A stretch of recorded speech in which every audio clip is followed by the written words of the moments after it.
भारतीय लष्करानं श्रीनगरमध्ये 3 दहशतवाद्यांना कंठस्नान घातलेलं आहे। भारतीय लष्करानं ऑपरेशन महादेव राबवलेलं आहे आणि या संदर्भात आपल्याला अधिकची माहिती देत आहेत सतीश धागे आपल्याशी जोडलेले आहे। सर, मनापासून स्वागत आहे तुमचं साम टीव्ही मध्ये। आणि या क्षणाची सगळ्यात आनंदाची बातमी आहे संपूर्ण भारतीयांसाठी, पहलगाम मधले जे हल्लेखोर होते त्यांचा खात्मा करण्यात आलेला आहे। भारतीय लष्करानं ऑपरेशन महादेव राबवलेलं आहे। काय तुमची पहिली प्रतिक्रिया?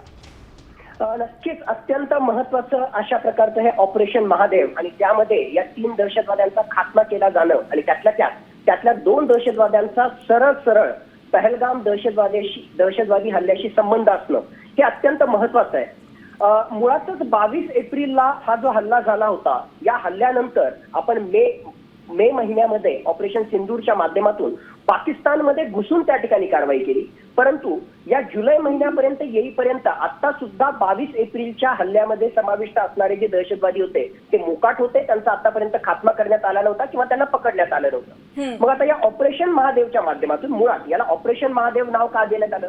कारण त्या दाचीगाम फॉरेस्ट रिझर्व्ह जे आहे, जे श्रीनगरच्या आउटस्कर्ट्स मध्ये आहे आणि पहलगाम पासून जवळ आहे, अतिशय घनदाट जंगल आहे आणि त्या घनदाट जंगलामध्ये महादेव पीक आहे, त्याच्यावरून या ऑपरेशनचं नाव ऑपरेशन महादेव आहे। या घनदाट जंगलामध्ये जे आहे कुठलेही कनेक्टिव्हिटी रोड्स नाहीयेत, कुठल्याही त्या ठिकाणी जे आहे पायवाटा सुद्धा नाहीयेत आणि नेमका या घनदाट जंगलाचा आणि उंचीचा फायदा उचलूनच दहशतवादी मागच्या काही आठवड्यांमध्ये इथे लपले असण्याची शक्यता आहे।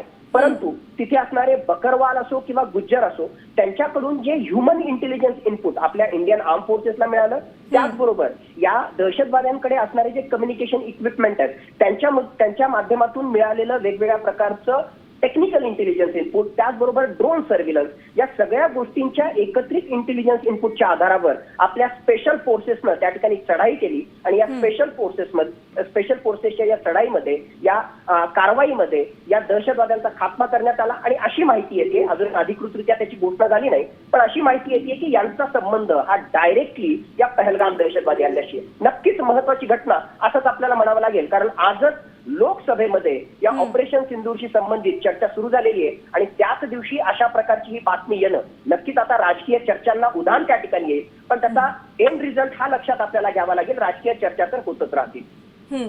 धन्यवाद सतीशजी, तुम्ही या संपूर्ण माहितीसाठी, संपूर्ण जे विश्लेषण दिले त्यासाठी। तर या क्षणाची सगळ्यात मोठी बातमी आपण पाहतोय, भारतीय लष्करानं श्रीनगरमध्ये 3 दहशतवाद्यांना कंठस्नान घातलेलं आहे। ऑपरेशन महादेव राबवण्यात आलेलं आहे। पहलगाम हल्ल्यातील 2 दहशतवादी यात सहभागी असल्याची माहिती आपल्याला मिळते आणि हे जे ऑपरेशन होतं ते दाचीगाम जंगलात राबवण्यात आलेलं आहे आणि तिथे अद्यापही शोध मोहीम सुरू असल्याची माहिती मिळते।